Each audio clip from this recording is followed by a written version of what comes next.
Abrir as nossas Bíblias em Lucas, Evangelho de Lucas, capítulo 23.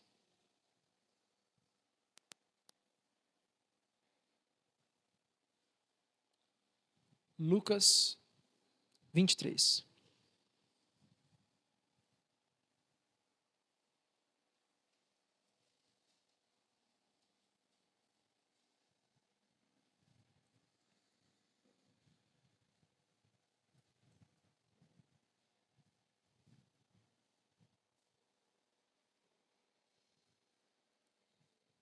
Lucas 23 narra o evento, um dos eventos mais importantes de toda a história, que é a crucificação de Jesus.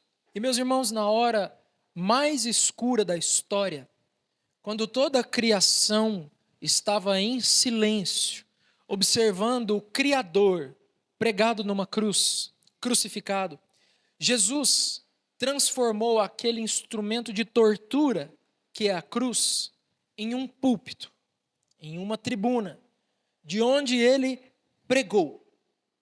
Jesus abriu os seus lábios nos últimos momentos da sua vida, não para reclamar, não para amaldiçoar, não para maldizer, mas Jesus abre os seus lábios e da sua boca saem palavras, declarações, que são declarações eternas, carregadas de graça, carregadas de dor, carregadas de justiça e principalmente carregadas de redenção.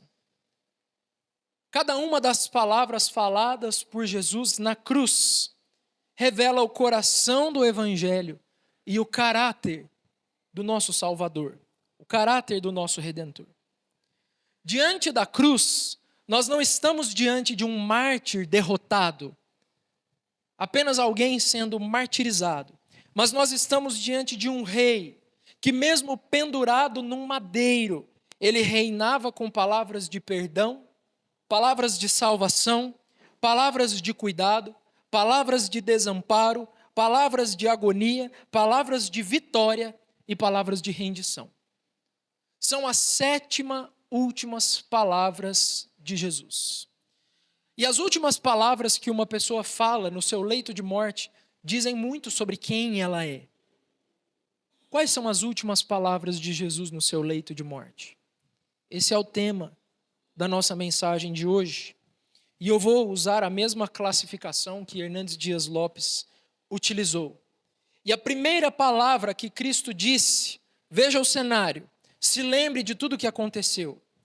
Na quinta-feira, nós estamos ali na semana que é chamada a Semana Santa, ou a Semana da Paixão.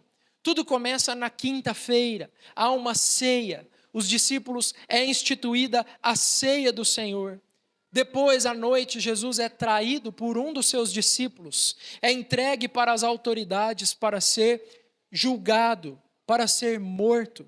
Depois de ser entregue para as autoridades, Jesus então é espancado, ele é chicoteado, ele sofre terrível tortura, ele é espancado pelos soldados, ele é levado ao ponto mais baixo de humilhação e profunda dor. E naquela sexta-feira, a chamada Sexta-feira Santa, ou a Sexta-feira da Paixão, Jesus então é crucificado. Entre 2 ladrões, entre 2 criminosos. Existem 3 cruzes. Cristo está na cruz do meio. De um lado, um malfeitor, de outro malfeitor. Cristo está sendo reputado como aflito, ferido, oprimido de Deus. E todos que olhavam para ele o desprezavam e meneavam a cabeça dizendo: que Deus o ajude. Se você foi capaz de fazer tantas coisas, então desça dessa cruz, salva-te a ti mesmo, que Deus te salve. Não é esse o Deus que tem em você prazer? Cristo foi levado à profunda humilhação. E as suas últimas palavras foram estas. Lucas 23, 34.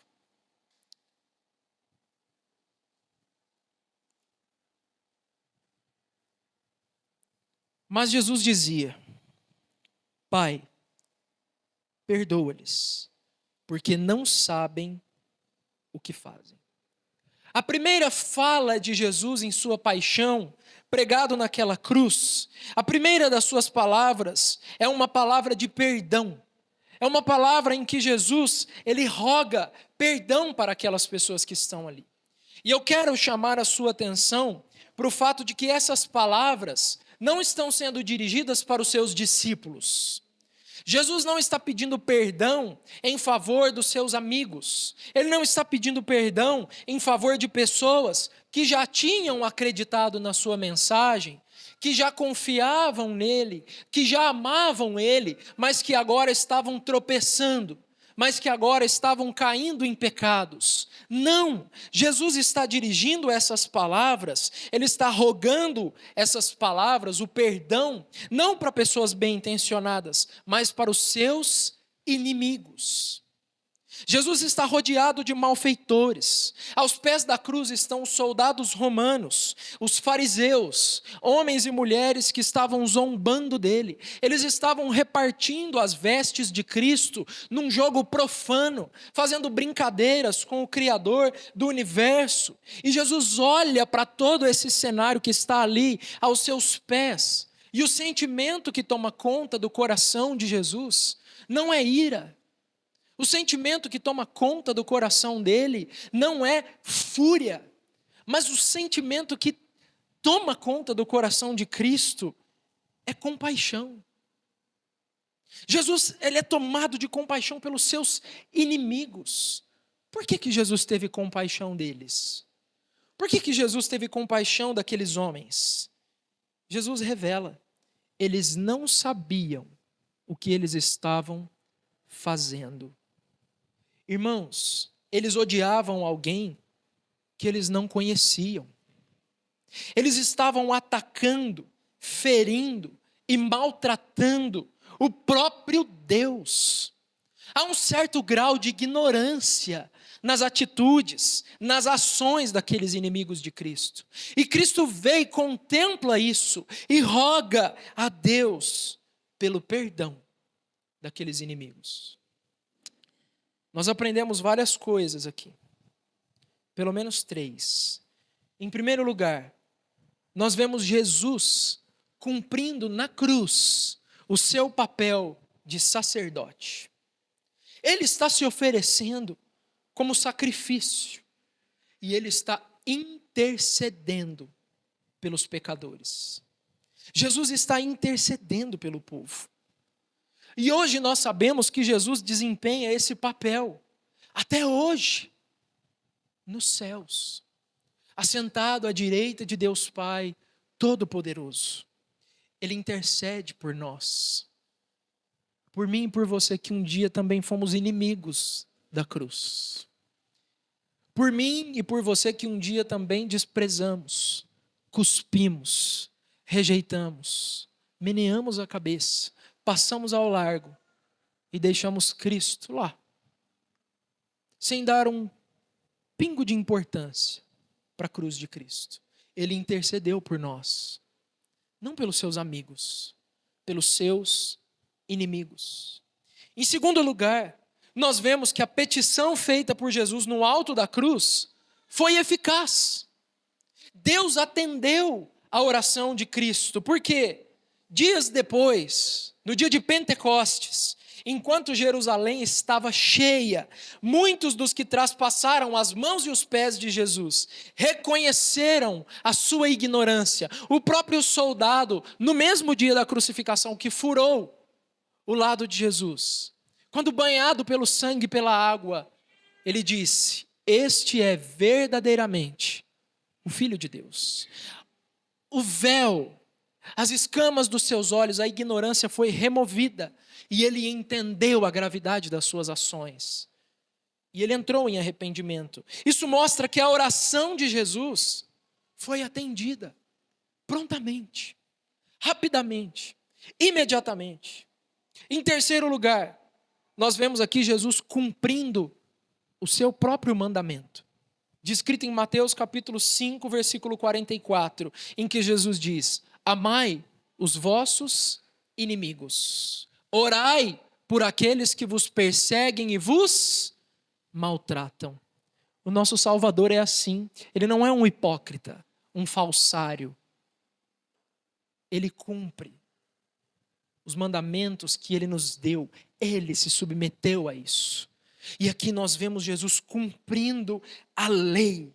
Se Jesus implorava pelo perdão dos seus assassinos enquanto ele era assassinado, por que deveríamos eu e você agir diferente e odiar os nossos inimigos ou esperar por uma oportunidade de vingança? Enquanto Cristo amou os seus inimigos, como Cristo, nós devemos dar o perdão. Então a primeira palavra de Cristo na cruz é uma palavra de perdão. Uma palavra de perdão. Agora vamos para o versículo 40 e vamos para o 39.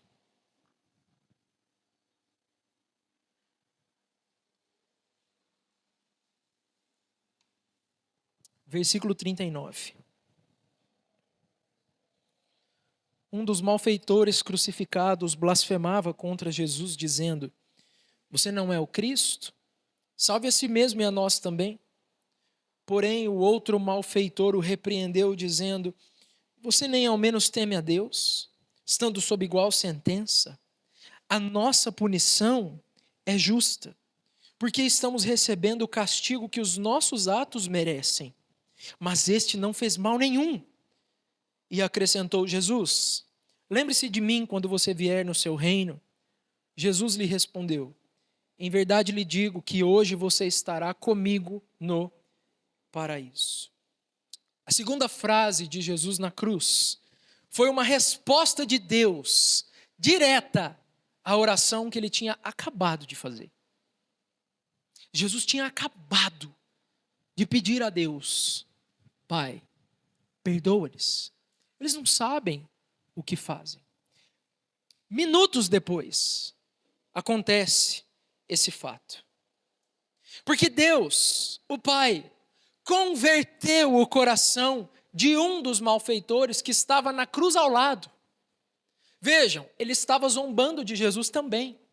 Ele estava criticando Jesus. Ele estava abusando da graça de Jesus ali na cruz ao lado. E instantaneamente, ele é tomado por um senso, uma convicção de pecado. Ele diz: a minha condenação é justa, mas esse homem, ele nada fez. Provavelmente aquele ladrão foi impactado pela oração de Jesus, ao pedir perdão pelos pecados de todos eles que estavam ali. E a resposta de Jesus, então, é uma palavra de salvação. A primeira palavra é uma palavra de perdão. A segunda palavra é uma palavra de salvação. Que palavra é essa? Irmãos, o homem que era um zombador, ao olhar para a face de Jesus em agonia, ao contemplar a compaixão brotando das veias de Emanuel, o ladrão defende Jesus bravamente, sozinho. Ele se torna o único discípulo que estava ali. E ele então começa a defender. Ele se levanta em favor de Cristo. Ele diz: a minha condenação, sim, é justa, mas a dele não. Mestre, tem misericórdia. Ele reconhece Jesus como rei e diz: lembra-te de mim quando vieres no teu reino. Aqui nós estamos diante de uma conversão. A conversão daquele homem não veio por meio de um milagre sobrenatural que ele assistiu. Ele não viu a ressurreição de Lázaro. Aquele homem não viu a água sendo transformada em vinho nas bodas de Caná. Aquele homem não ouviu os discursos mais importantes de Jesus. Aquele ladrão, ele viu Jesus no seu momento mais baixo. Ele viu Jesus no seu momento mais triste. Jesus moribundo, Jesus desprezado, Jesus oprimido, não realizando nenhum milagre, nenhum sinal, sendo injustiçado, crucificado. Mas Cristo crucificado foi suficiente para ele E foi no Cristo crucificado que o ladrão colocou a sua confiança. Irmãos, o episódio do ladrão nos ensina que a conversão, ela envolve mudança. Conversão é aquilo que nos transforma de inimigos da cruz em defensores da cruz de Cristo. A conversão nos faz passar de amigos, de inimigos, para amigos, servos. A conversão é quando nós reconhecemos os nossos pecados e dizemos: a minha condenação é justa, a dele, porém, não. E é quando nós confiamos nele e dizemos: mestre, salva-me, porque eu estou perecendo nos meus pecados. A salvação também não é pelas obras. O ladrão não teve tempo de se batizar. O ladrão não teve tempo de praticar boas obras. O ladrão não teve tempo de consertar todos os erros cometidos no passado. Ele se apegou apenas em Cristo. E ali mesmo ele foi salvo. Como aquele hino da antiguidade: nada trago em minhas mãos, somente em tua cruz me apego. A salvação é pela graça. Por isso a igreja deve tirar o foco dos milagres que Jesus pode fazer na sua vida, tirar o foco da prosperidade que ele poderia trazer, tirar o foco das curas que ele poderia realizar e se concentrar em pregar Cristo e este crucificado. Porque pela fé, com arrependimento e fé, Cristo pode salvá-lo, independentemente do seu passado. Não interessa qual é a sua ficha. Ele pode pôr um fim nela e começar tudo novo. A terceira palavra de Cristo está em João capítulo 19.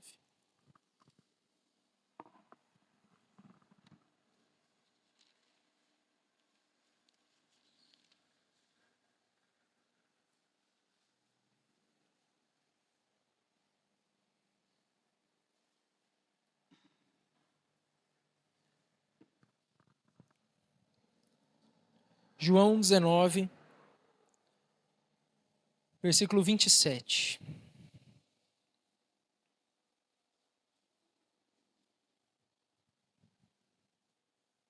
Depois, vamos ler o 25. E junto à cruz estavam a mãe de Jesus, a irmã dela, Maria, mulher de Clopas, e Maria Madalena. Vendo Jesus a sua mãe, e junto dela o discípulo amado, disse: mulher, eis aí o seu filho. Depois disse ao discípulo: eis aí a sua mãe. Dessa hora em diante, o discípulo a tomou para casa. A terceira fala de Jesus é uma palavra de cuidado. A primeira é uma palavra de perdão. Depois, Cristo profere palavras de salvação. A terceira palavra de Cristo é uma palavra de cuidado. Palavra de proteção. Dirigida à sua mãe e dirigida ao seu discípulo amado, que é João. Aos pés da cruz estava Maria, a mãe do Senhor. Naquele momento, provavelmente, Maria já estava viúva, sem trabalho, sem renda. Ela dependia dos seus filhos para sobreviver. Ela dependia dos seus filhos para receber proteção. Os outros filhos de Maria, irmãos de Jesus, que são Tiago, José, Simão e Judas, eles não eram cristãos. Eles não professavam a mesma fé. Eles não acreditavam na mensagem de Jesus. Eles sequer tinham ido à crucificação. Eles não estavam lá. Eles abandonaram a sua mãe. Eles abandonaram o seu irmão. Imagine você o sofrimento de Maria. O sofrimento de Maria é indescritível. Arthur W. Pink diz o seguinte: foi ela quem primeiro cobriu de beijos a testa agora coroada de espinhos. Ela orientou as mãos e os pés em seus primeiros movimentos infantis. Nenhuma mãe sofreu tanto quanto ela. Os discípulos e seus amigos podem tê-lo abandonado. Sua nação pode desprezá-lo, mas a sua mãe se mantém firme ao pé da cruz. Ó, quem pode sondar ou perscrutar o coração da mãe? E Jesus então se compadece agora da sua mãe. Vejam, ele está moribundo. Ele está nas suas últimas palavras. E ele está cuidando das pessoas que estão ao redor dele. Ele está salvando. Ele está rogando por perdão. Ele está preocupado com a vida da mãe. Jesus, mesmo à beira da morte, ele cumpre a lei. De novo. Porque em Êxodo capítulo 20 nós temos aquele que é o primeiro mandamento com promessa. Qual é? Honrar pai e mãe. E Jesus aqui, então, obedece a esse mandamento de honrar pai e mãe. E ele providencia toda a proteção, todo o cuidado que a sua mãe precisa para sobreviver. Ela agora vai ficar desamparada.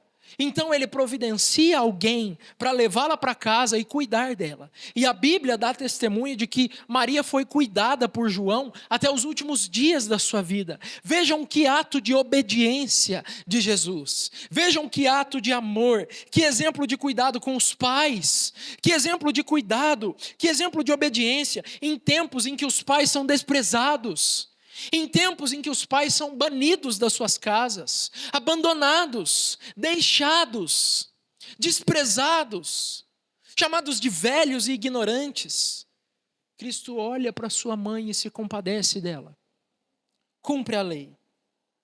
Irmãos, não pode escapar de nós o fato de que se Jesus não tivesse falado essas palavras, se ele não tivesse cuidado da sua mãe, ele teria desobedecido a lei. Ele teria tropeçado em um ponto tão pequeno. E a nossa salvação estaria eternamente perdida. Se Cristo não tivesse falado aquelas palavras, todos nós estaríamos no inferno, porque ele teria descumprido a lei. Então eu quero que você veja o cordeiro mudo sendo imolado, e as únicas palavras que saem da sua boca são palavras de obediência, de cuidado, de proteção, de salvação. Vejam o que jorra das veias de Emanuel. Quarta palavra de Cristo. Primeiro, perdão. Segundo, salvação. Terceiro, cuidado. Em quarto lugar, e você vai para Mateus capítulo 27.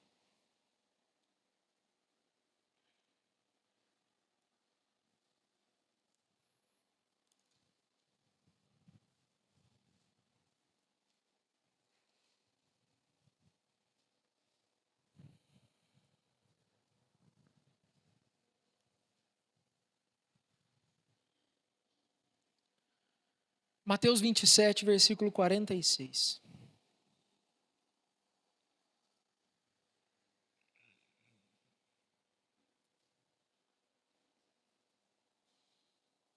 Por volta de 3 horas da tarde, Jesus clamou em alta voz, dizendo: Eli, Eli, lema sabachthani. Isso quer dizer: Deus meu, por que me desamparaste? No Calvário, há 3 cruzes. 3 homens receberam a mesma sentença, mas nenhum dos 2 ladrões, um está à direita e o outro está à esquerda, nenhum deles está sofrendo como Jesus. Nenhum. Jamais poderemos compreender a profundidade dessa exclamação de Jesus, desse grito do nosso Salvador. O fardo que ele carregava vai permanecer sendo um mistério para nós. Esse fardo, ele era mais pesado do que 10.000 cruzes. Era um fardo insuportável para mim e para você. E fez com que ele gritasse em profundo desamparo. A quarta palavra de Jesus na cruz é uma palavra de desamparo. É uma palavra de abandono. Ali naquela cruz, Jesus foi abandonado pelo Pai. carregando o fardo dos nossos pecados, o Filho amado foi privado do favor divino. O Filho amado foi privado do cuidado de Deus Pai. E Deus o Pai não olhava para o seu Filho com favor. Ele não olhava para o seu Filho da mesma maneira. Foi quando Jesus mais precisou do conforto do Pai, quando ele mais precisou, foi quando ele perdeu todo o conforto que ele poderia receber do Pai. No deserto, depois de ter vencido a tentação, o Pai enviou anjos que serviam a Cristo. Porém, agora, ele está abandonado. Ele precisa de conforto, mas ele não encontra. Nossos pecados estavam sobre ele, sobre os ombros do Filho de Deus.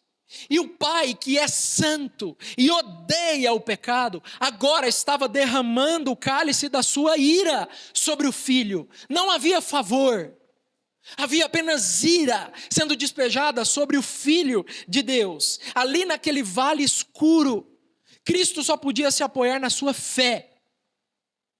Ele estava abandonado. Meus irmãos, que mistério profundo. Que mistério profundo. Se Cristo não tivesse gritado isso, Deus meu, por que me desamparaste? John Flavel diz o seguinte: se Cristo não tivesse gritado isso, nós berraríamos essas palavras das profundezas do inferno. Mas porque Cristo foi desamparado e abandonado naquela cruz, eu e você agora podemos dizer: Deus meu, por que me acolheste? Por que me amaste? Porque eu deveria estar na cruz ao lado. Não era o Senhor quem deveria dizer isso. Mas eu agora posso dizer: Deus meu, por que me acolheste? Não perca de vista essas palavras de Jesus. Não se acostume com elas. Elas devem nos levar aos joelhos e às lágrimas.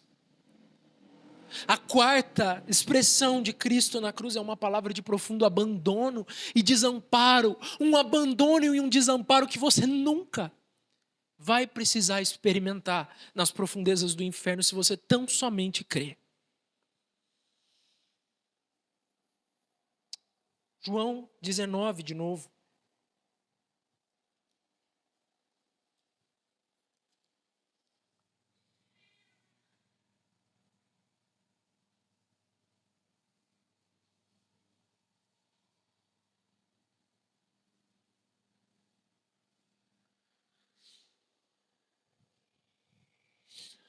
João 19, 28.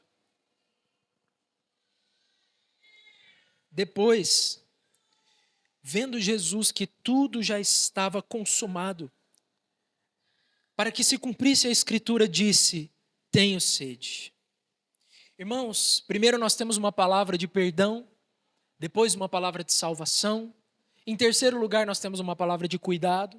Em quarto lugar, nós temos uma palavra de desamparo ou abandono. E a quinta palavra de Jesus, a quinta frase dele é uma frase de agonia profunda. Grande agonia. A frase, aparentemente, é a mais comum de todas. São duas palavras.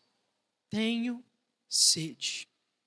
É tão comum que você passa por essas palavras e você segue adiante, você não medita nelas. Mas essas palavras não podem passar despercebidas. Por quê? Em primeiro lugar, porque as palavras tenho sede saíram dos lábios do Criador de todas as coisas. Sabe o que ele falou para a samaritana lá do lado do poço? Ele disse para ela: quem crer em mim, como diz as Escrituras, rios de água viva fluirão do seu ser. Eu sou a fonte de água viva. Se você me pedir, eu te darei uma água que jorra da eternidade, você nunca mais vai ter sede. E agora, ele está pregado no alto da cruz e ele diz: tenho sede. Ele é quem, com as pontas dos seus dedos, desenhou o curso dos rios e detém nas suas mãos as águas dos oceanos. Mas ele não tem água para matar sua própria sede. Ele está profundamente agoniado.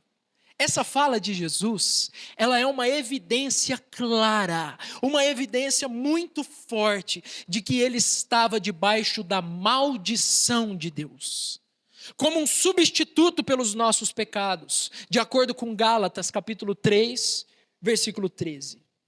Se você olhar para a parábola do rico e do Lázaro, você vai se lembrar de que nas profundezas do inferno, o rico, ele tinha um único pedido: Pai Abraão, manda Lázaro molhar a ponta do pé em água e apenas deixar cair uma gota d'água nos meus lábios, porque eu estou padecendo de muita sede nesse tormento.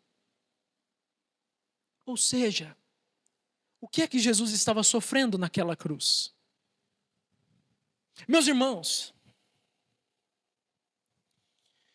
o rico queria apenas uma gota d'água para aliviar o tormento, mas o tormento que ele estava sofrendo era um tormento do inferno, era o tormento da maldição eterna.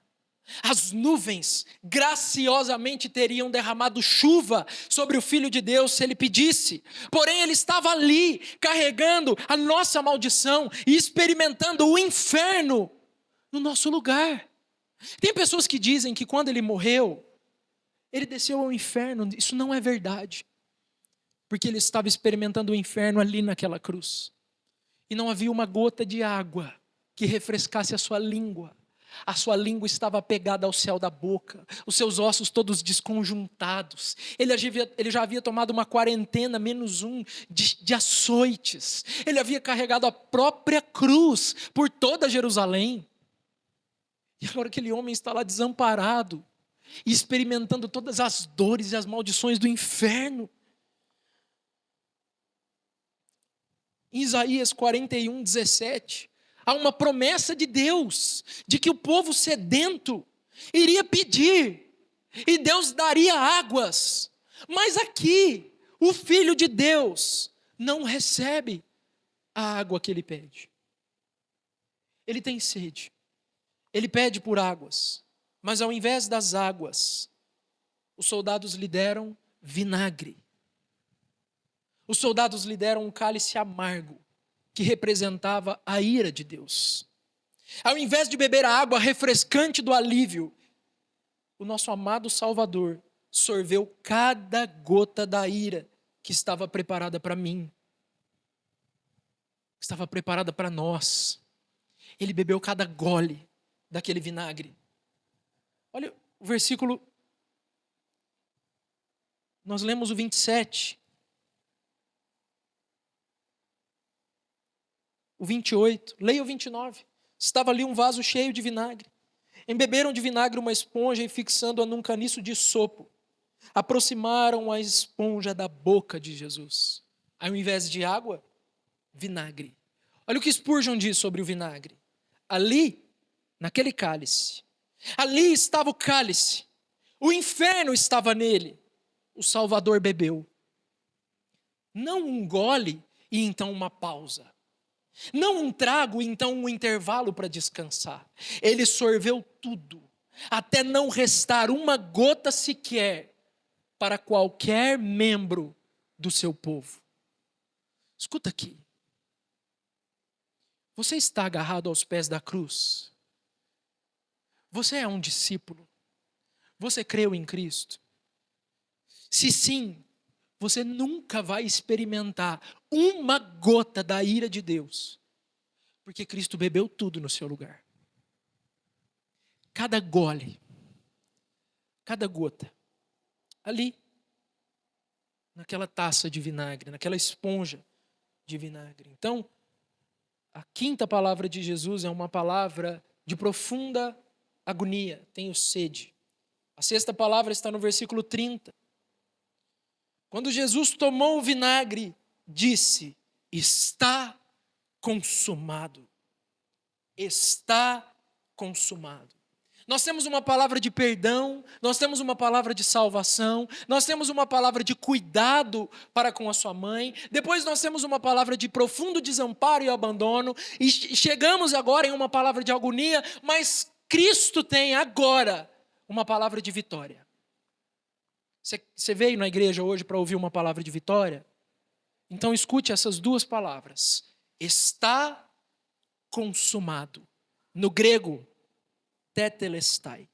Essa palavra, tetelestai, ela era utilizada para indicar que a missão que tinha sido recebida por alguém tinha sido plenamente cumprida e com êxito, sem nenhuma falha.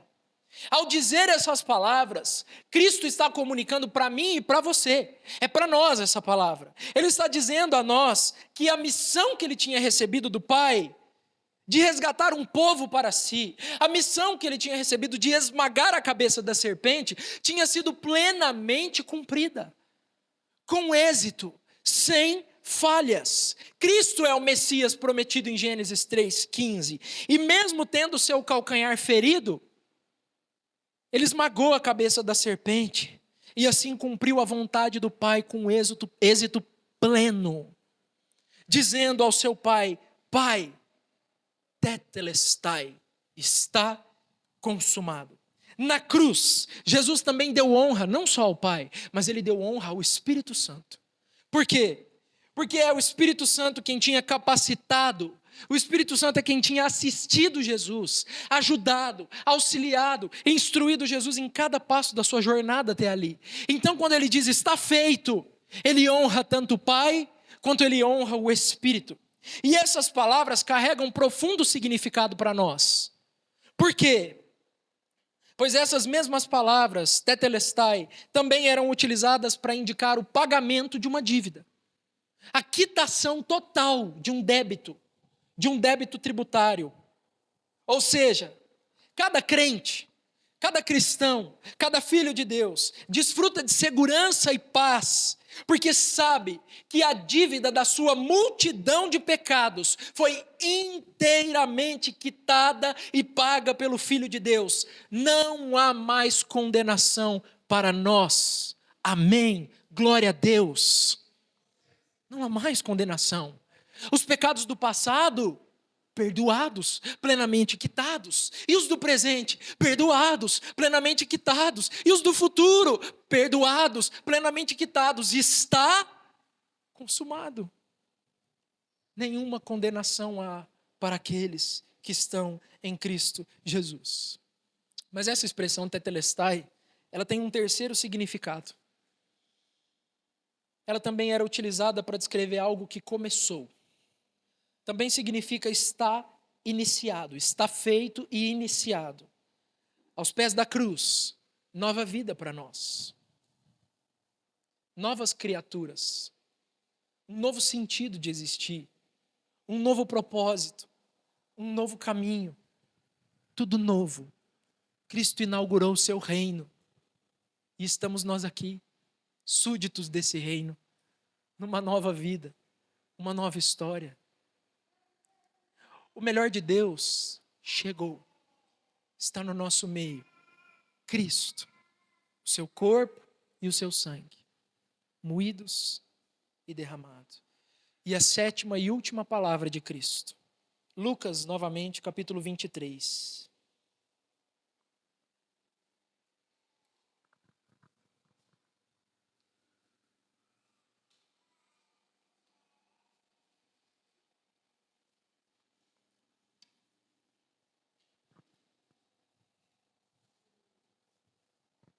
Lucas 23, versículo 46. Então Jesus clamou em alta voz: Pai, nas tuas mãos entrego o meu espírito. E dito isto, expirou. As últimas palavras de Jesus são 7. Perdão, salvação, cuidado, desamparo, agonia. Depois Cristo nos traz uma palavra de vitória. E agora, uma palavra de rendição. Cristo se rende. Essas palavras mostram o quanto a paixão de Cristo e a sua morte foram atos voluntários. Vejam, ninguém podia tirar a sua vida. Ninguém podia tomar a vida dele das suas mãos.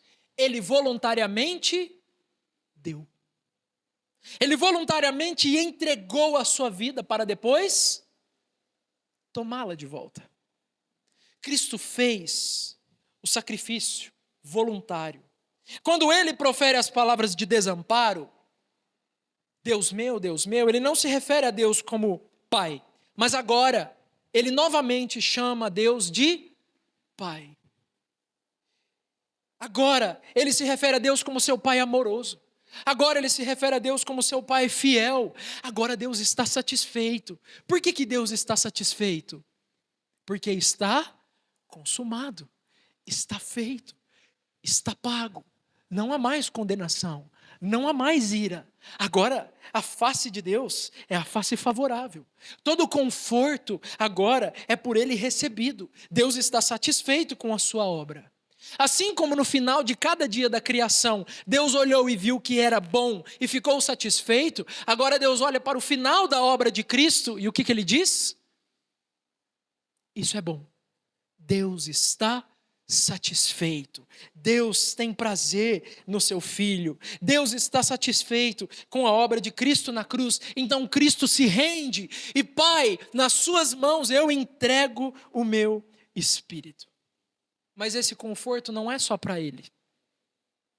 Esse conforto que ele recebeu não é só ele quem vai desfrutar. Juntamente com Cristo nós recebemos o conforto. Se com ele nós morremos na cruz, com ele também viveremos. Se com ele nós fomos crucificados, com ele nós ressuscitaremos.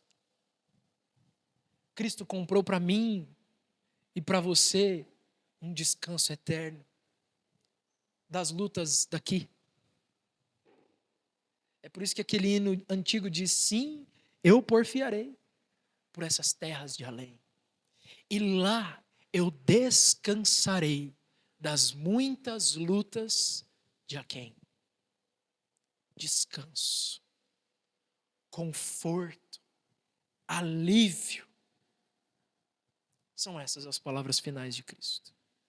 Porém, eu quero te lembrar um fato.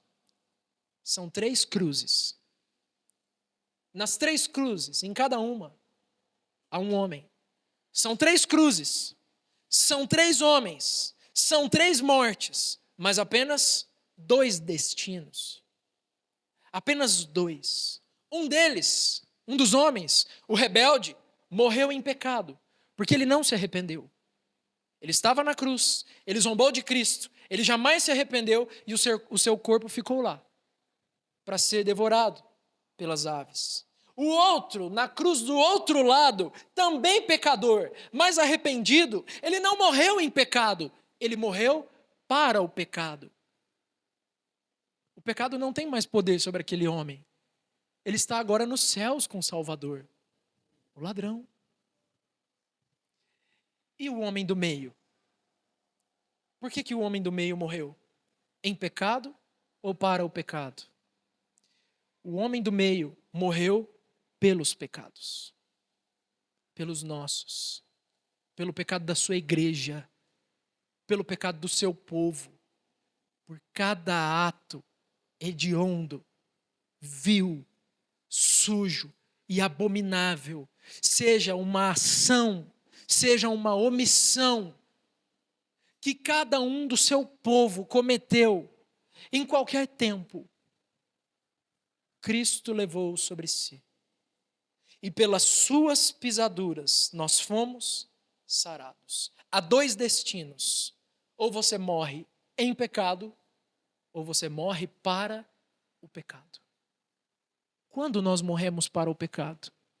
No exato momento em que nós olhamos para a cruz do meio e dizemos: Senhor, eu reconheço agora que Tu és rei.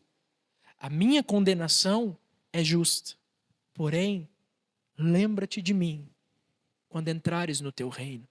E se você faz essa petição a Ele, sabe qual é a resposta? Em verdade te digo, em verdade te digo, que hoje mesmo estarás comigo no paraíso. Salvação é imediata, não é algo que você vai receber depois, é agora. Você crê, você confia, você se apega aos pés da cruz, você se arrepende dos seus pecados, você não precisa esperar mais. A salvação não é para depois, a salvação é para hoje. Como ladrão na cruz, olhe para Cristo, confie nele, com arrependimento e fé, e a promessa permanece. Hoje estarás comigo no paraíso. Essa é a morte de Cristo. E que garantia que nós temos? Como eu posso saber que isso é verdade? Como eu posso ter certeza de que o ladrão realmente está no paraíso agora? 3 dias depois, ele ressuscitou, morrendo pelos nossos pecados e ressuscitando para a nossa justificação, declarados inocentes, justos. Nenhuma acusação mais pesa contra o seu povo. Amém? Vamos orar?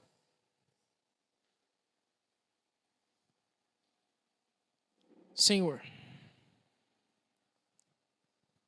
diante de nós aqui as palavras do Filho de Deus, palavras de perdão, que nós tanto precisamos, porque ignorantes, rebeldes, nós fomos inimigos da cruz, odiamos o Senhor, mas há palavras de perdão naquela cruz.